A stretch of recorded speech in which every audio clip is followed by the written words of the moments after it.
China is the most complex, ancient, varied, huge civilization in world history, but it's also the simplest.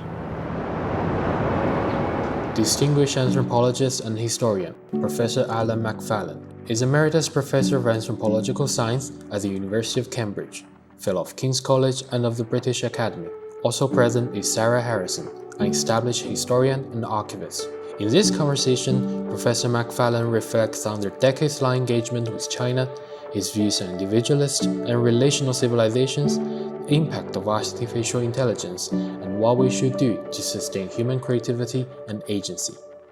So, Professor, to kick off our conversation today and also to provide a scope and context for our conversation for the next hour, would you please introduce when, where did you start this project of trying to learn and understand about China, and eventually what have you realized so far at this point, here and now? So we came as tourists in 1996 to the old China. We're just there before everything changed.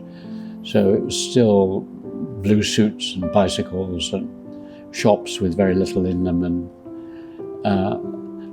really sort of half Mao and half hints of modernity, and found it fascinating. So we came in 2003 for a big expedition right up the Yangtze and so on.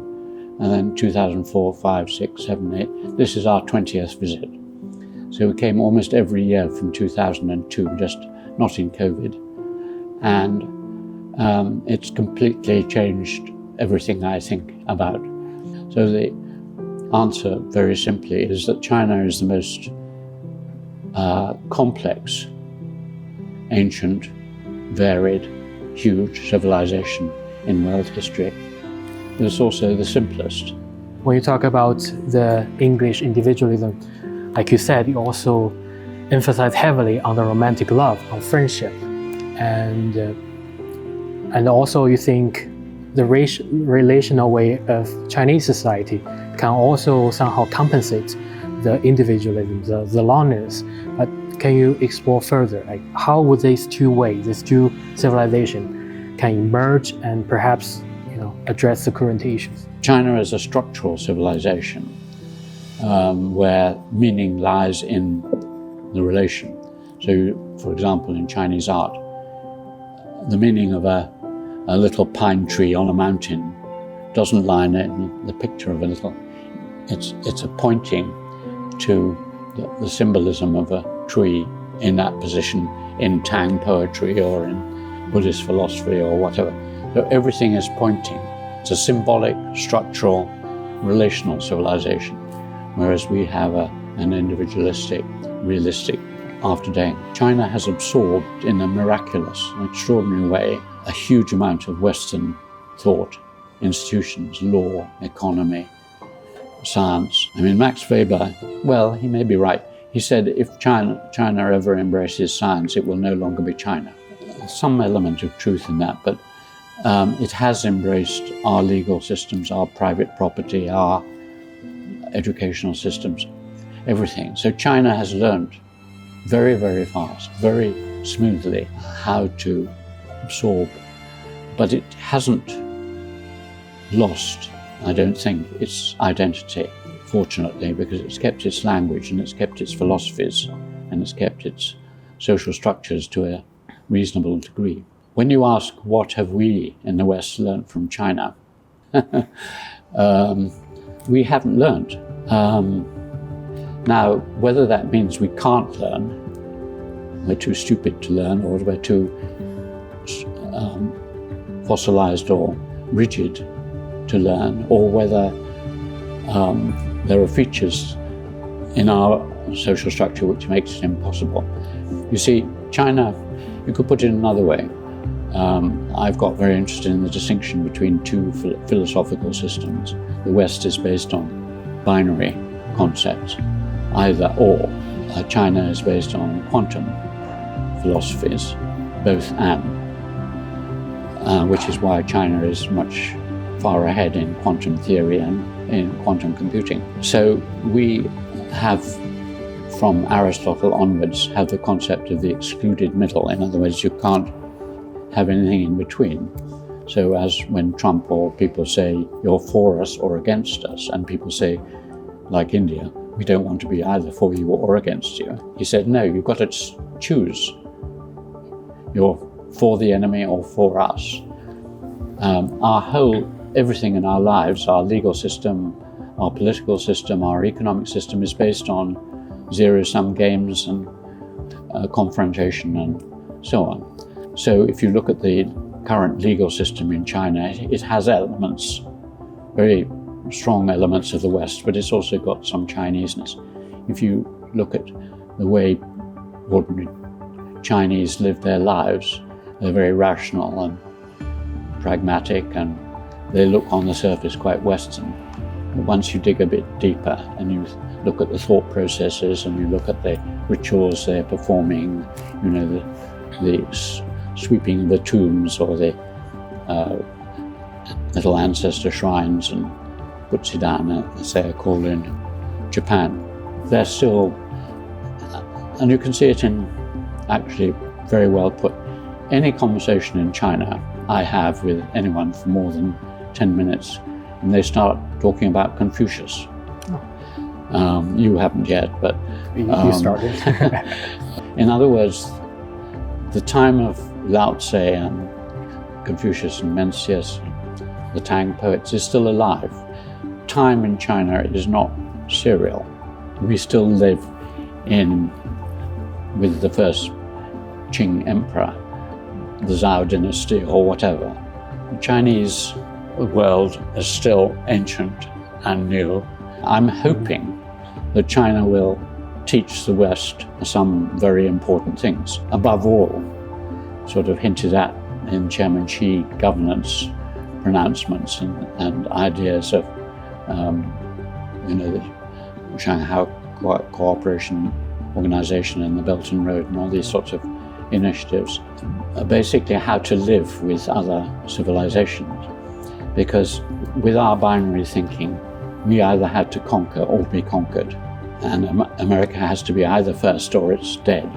So we live in increasing belligerent confrontation. And the world is too small for that now.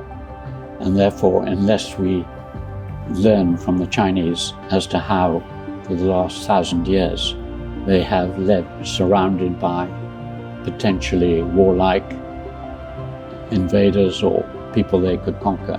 And on the whole, they have worked out a system of living with their neighbors in a relatively peaceful way. And because I read a bit of your book last night, the monograph on glass. So you suggested that this transparent medium really changed how humanity observe the world, but also see ourselves. And I mean, look at this. We are pretty much in a very highly mediated world. And also see beyond that, there are semiconductors, which is also a concentrated form of silicon. So in the age of, say, artificial intelligence, algorithms, what sort of looking glass that human civilization is dealing with now? I've looked historically at 3 great revolutions. One characteristic of great revolutions is that you are not aware that they are happening. It was only after the French Revolution was over that people said, oh look, we've had a revolution. While you're falling from a high building, you don't know you're falling. It's only when you hit the ground. So we are living through a revolution which is changing every aspect of our lives all the time now in hundreds of ways. Yep. Traffic, education, health, whatever. We're not aware of it. When you've been through a great revolution, the greater it is, the more difficult it is to remember the world before it occurred and to see what drove it to happen. So the causes of the French Revolution disappear after it. So this is a good reason for actually thinking about it while it's happening, making people aware of the wider consequences as an anthropologist standing back. Yep. So if I write a little book on AI, which I may do, I've just started jotting some notes, you need to be on Mars, looking down at the human race and seeing how over the last 10,000 years of civilizations they have developed in this way. Now they're suddenly going to develop in a very different way. The artificial information or intelligence revolution was probably 10 times more powerful than the Industrial Revolution and 10 times faster. Basically, all technologies are extensions of man, but until now, glass has extended the eyes, tea extends the stomach, protects the stomach, but we've never got further than this. And now we have a technology which affects the most significant part of what it is to be human, which is why we dominate the world, which is our intelligence. While these technologies, artificial intelligence, digitization, were promising transparency, instant response, but also in modern society, I think globally, there is an epidemic of division. People feel that we're more distant, and a lot of people are suffering anxiety, loneliness. What do you think is the association or correlation here between technology and some of the negative things people are experiencing and feeling? In my Xiaohongshu post on this subject, I told people to do a few simple things. Firstly, to switch off the devices for serious periods of their day and life. Thirdly, to do plenty of physical exercises and do yoga and Tai Chi and things like that. Fourthly, to write a diary and analyze why they're feeling, if they are feeling upset about it, and think about it. Fifthly, to cherish friendship and make real friends and continue with those real friendships. If they do all those things, then their peace of mind is likely to improve quite a bit. I think it's a nice moment to move on to the idea of individual agency. About individual agency, yeah, what a person can do. And I also read your letters to Lily, and you talk about having knowledge and how education can help us overcome the prejudices and to overcome the nihilism and cynicism that were just pawns in the chess game. So how do we regain that agency? So games, hobbies, entertainments, love, drink, 90% of our lives are not in this down on earth. We're in a world of imagination and creativity. So in a future world, human beings can continue in that way, that they can get their meaning from things other than the grind, so that we can all move towards a world where we are educated, and that will be the main function of education, not to teach you to be an engineer because machines are better engineering. What you should be doing is English literature or Chinese literature or painting or things which will help you to live a full and creative and interesting life. I think it's a nice time to conclude our conversation. If there's one wisdom, perhaps Chinese wisdom, that you would like to share with the young people today, just in one sentence, what would you say to them? There is a Chinese character, I don't read it, but that's how I'm told. And one reading of this character is an obstacle, something that you face that stops you doing something. But the same character can be read as opportunity, a way to make your life better.